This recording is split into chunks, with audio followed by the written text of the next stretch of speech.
ce matin, donc nous avons une question qui a été posée. Alors c'est une belle question et la réponse sera plus difficile. Dieu est né en quelle année? J'ai repris plutôt un graphique dans un livre de théologie systématique de Van Grudem. J'ai repris ce tableau, ce graphique qui me semble intéressant pour faire une approche de cette question. Alors vous voyez donc on a Dieu tout à fait en haut et puis la création, la vie et la mort de Christ. J'ai mis l'année 2024 puisque c'est aujourd'hui. Et puis nous voyons ensuite le jugement final et l'éternité. Alors c'est un petit peu un résumé de ce temps dans lequel nous sommes encore aujourd'hui, puisque vous voyez 2024. Voilà. Alors,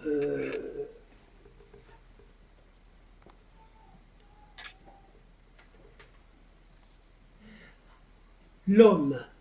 Alors, il faut penser aussi à une chose, c'est qu'il y a l'homme et il y a Dieu.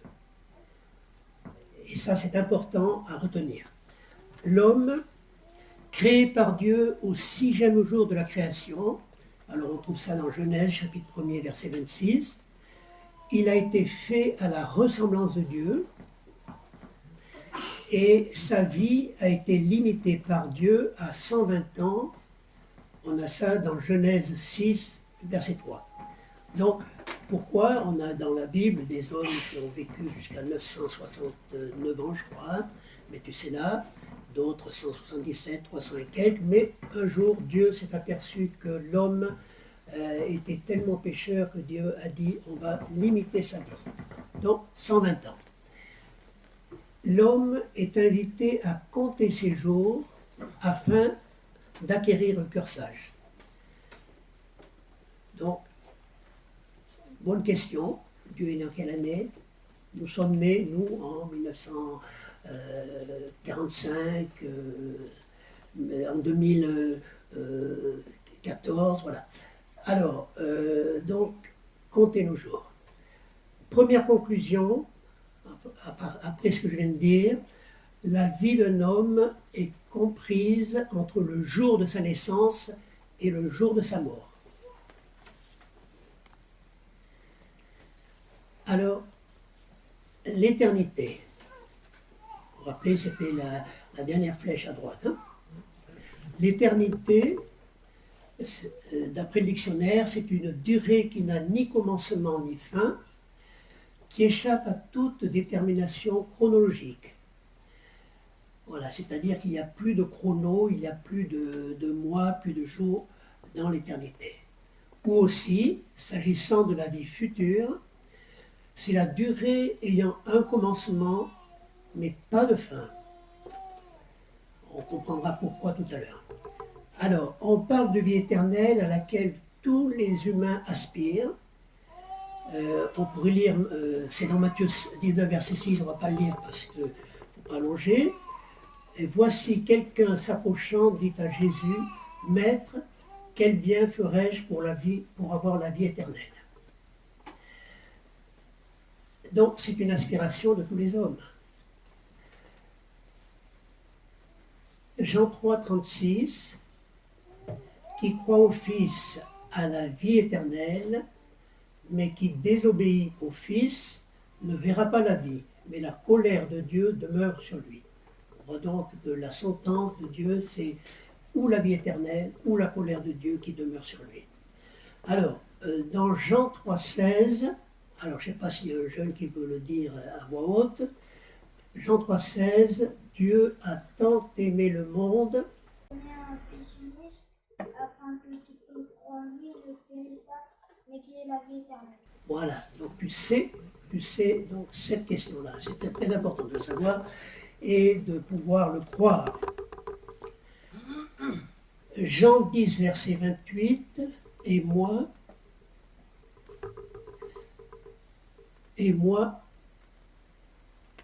je leur donne la vie éternelle, et elles ne périront jamais. Et personne ne les ravira de ma main. Alors voilà ce que le Seigneur Jésus dit de ceux qui se tourne vers lui, qui croit en lui, qui accepte les résultats de son œuvre. Alors, il les tient dans sa main, nous sommes dans sa main, les croyants, les enfants de Dieu sont dans la main du Seigneur et personne ne les ravira de sa main. Alors ça, c'est aussi quelque chose d'important à se rappeler, parce que quelquefois, certains pensent qu'on peut perdre le salut. Non, personne ne les ravira de ma main, dit le Seigneur. Au psaume 90, verset 2. Alors, voilà, donc j'invite quand même à lire de temps en temps la parole de Dieu, puisqu'on est là pour cela. Et peut-être que, Jules, tu peux lire de ton côté, sans le dire fort, hein, je vais le lire moi. Mais je pense que c'est important qu'on ouvre la parole de Dieu chaque fois qu'on le peut, parce que le Seigneur nous parle à travers la parole. Alors, je vais lire.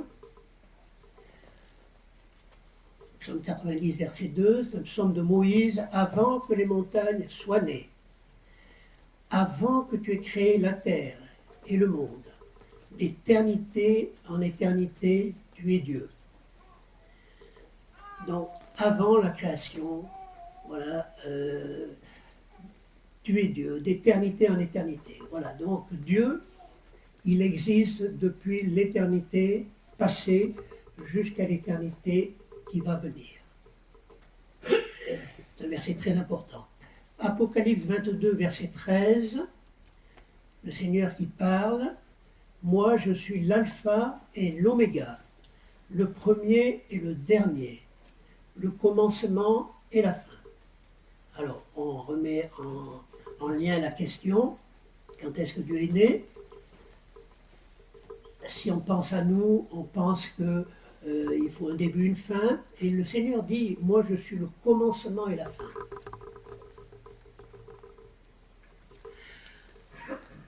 Alors maintenant, je voudrais qu'on réfléchisse à Dieu. Dieu.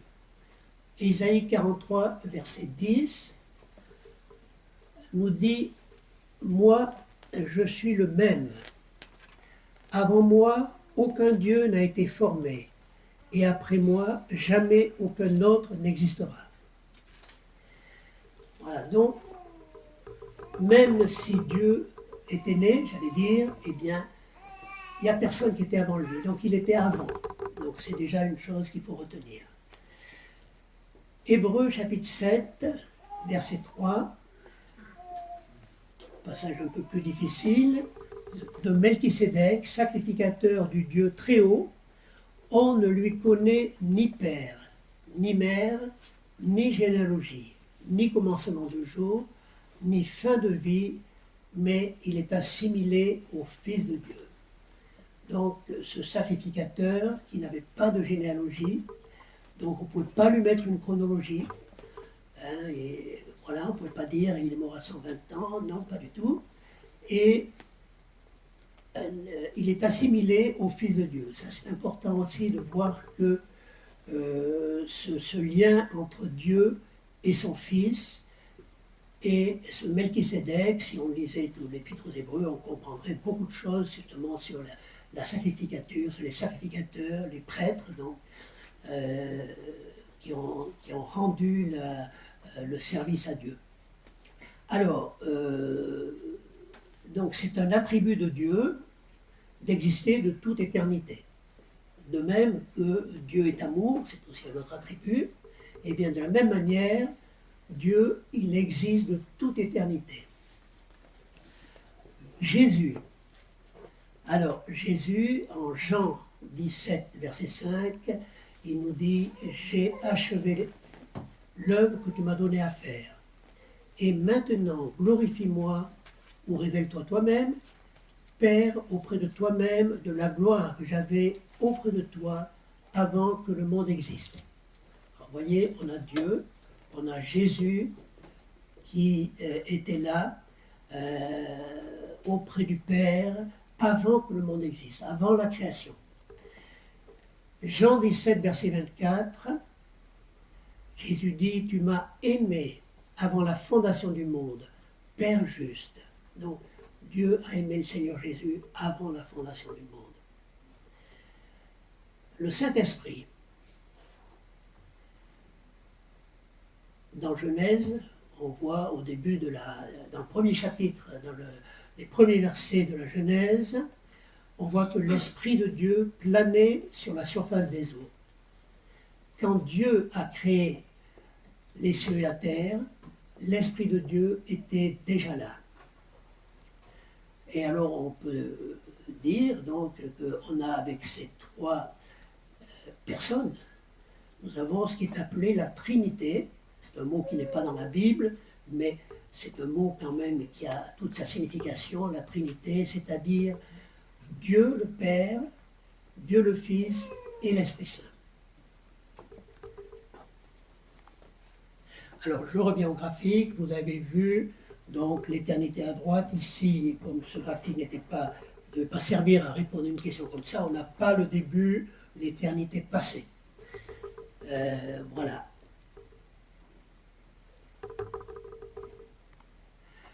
En 2024, aujourd'hui le 27 octobre, eh bien, ce qu'on peut dire, c'est encore le jour du salut. Donc, si quelqu'un ne s'est pas tourné vers le Seigneur, si quelqu'un n'a pas connu le Seigneur, n'a pas cru que le Seigneur est mort pour lui, eh bien, c'est encore le jour du salut. 2 Corinthiens 6, verset 2, « Voici, c'est maintenant le temps agréable, voici, c'est maintenant le jour du salut. » Donc c'est aujourd'hui le jour du salut. Il ne faut pas penser que ça sera demain, il ne faut pas penser qu'on aura une autre occasion. C'est aujourd'hui le jour du salut. Jean 10, verset 28, « Et moi, dit Jésus, je leur donne la vie éternelle, et elles ne périront jamais, et personne ne les ravira de ma main, ce que j'ai lu tout à l'heure. » Alors, Colossiens 1, verset 15, qui est l'image du Dieu invisible, le premier-né de toute la création, car par lui ont été créées toutes choses, les choses qui sont dans les cieux, les choses qui sont sur la terre, les visibles et les invisibles, soit trône ou seigneurie ou principauté ou autorité, toutes choses ont été créées par lui et pour lui. Donc, le Seigneur Jésus a participé à la création, lui qui est l'image de Dieu. Alors, l'homme a été créé à l'image de Dieu aussi. Tout ça dans la Genèse, mais un seul peut le revendiquer, c'est le Seigneur Jésus. Lui, il est créé à l'image de Dieu. Nous sommes des êtres pécheurs, avec la chair en nous, et on ne peut pas dire qu'on reflète toujours l'image de Dieu. Proverbe 8. Dès l'éternité, je fus établi. Dès le commencement, dès avant les origines de la terre, quand il n'y avait pas d'abîme, j'ai été enfanté. Quand il n'y avait pas de source pleine d'eau, avant que les montagnes fussent établies sur leur base, avant les collines, j'ai été enfanté. Lorsqu'il n'avait pas encore fait la terre et les campagnes, et le commencement de la poussière du monde, quand il disposait les cieux, j'étais là. Quand il ordonnait le cercle qui circonscrit la face de la terre est ronde donc, quand il établissait les nuées en haut, les nuages, toute la pluie qui nous vient du ciel, quand il affermissait les sources des abîmes, et là aussi on peut dire, quand on voit toutes les inondations, les catastrophes qui se passent, eh bien, c'est Dieu qui l'a établi, il avait tout circonscrit, il avait tout fait. Quand il imposait son décret à la mer, afin que les eaux n'outrepassent à ce point son commandement, quand il décrétait les fondements de la terre, j'étais alors à côté de lui, son nourrisson. J'étais ses délices tous les jours, toujours en joie devant lui, me réjouissant en la partie habitable de sa terre, et mes délices étaient dans les fils des hommes. Alors, dans ce livre des Proverbes, ce chapitre, on voit que la sagesse, c'est Jésus. Jésus qui est la sagesse est personnifiée en Jésus. Alors, dans sa divinité éternelle, Dieu, le Fils, donc le Seigneur Jésus, la sagesse, il est le maître d'œuvre aux côtés de son Père, qui est l'architecte de la création. Jésus, l'incarnation de la sagesse, est le modèle de la création, parce que la création est ordonnée à l'image de Dieu, et je rappelle, Jésus est l'image de Dieu.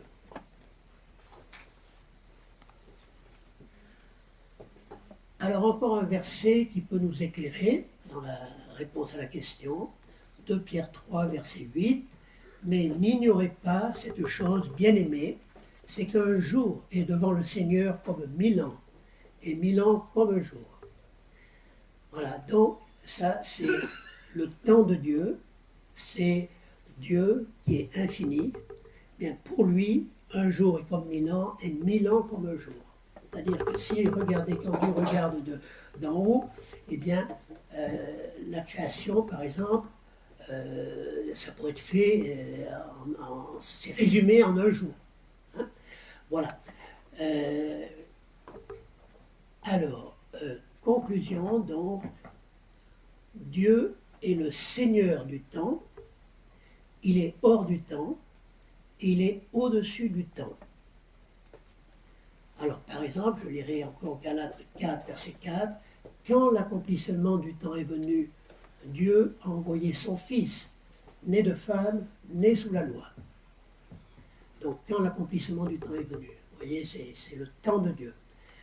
Par la foi, nous comprenons que les mondes ont été formés par la parole de Dieu, de sorte que ce qui se voit n'a pas été fait de choses qui paraissent. Alors ça, c'est un passage d'Hébreux 11, donc, qui fait appel à la foi, c'est-à-dire que Dieu, on ne le voit pas, il est venu en Jésus, on a vu le Seigneur Jésus, les hommes l'ont vu, et le Seigneur a pu dire, celui qui m'a vu a vu le Père. Donc, nous avons, pour comprendre les choses, nous avons besoin de faire appel à la foi. La foi, c'est-à-dire croire ce que Dieu dit. Alors, on peut dire que Dieu ne connaît pas, comme l'homme, une succession de moments. Donc, il ne saurait pas y avoir de naissance de Dieu. Alors, c'était une bonne question, mais c'est une fausse question, dans le sens où Dieu, il va de l'éternité passée à l'éternité future, et donc nous devons l'accepter et le croire par la foi. Et il faut la foi, donc, pour l'accepter.